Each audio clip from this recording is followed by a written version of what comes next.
கட்டாகுசி ஒன்றா கம்பேர் பண்ணும்போது into 10 times இந்த படம் பெட்டராக வந்திருக்குன்னே சொல்லலாமுங்க.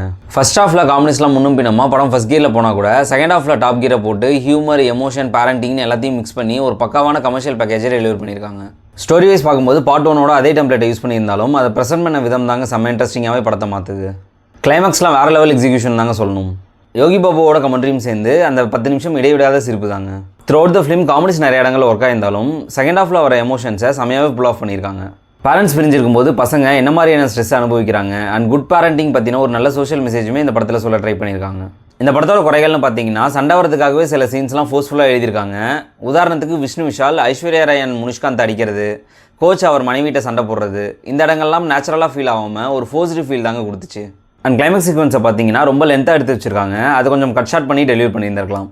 அண்ட் பார்ட் 1 டெம்ப்ளேட்டில் அதே வில்லன் கோச், ஹீரோ ஹீரோயினுக்கும் அதே மிஸ் அண்டர்ஸ்டாண்டிங்னு இப்படி அரைச்சமாகவே அரைக்காமல் புதுசாக எதாவது ட்ரை பண்ணியிருந்திருக்கலாம்.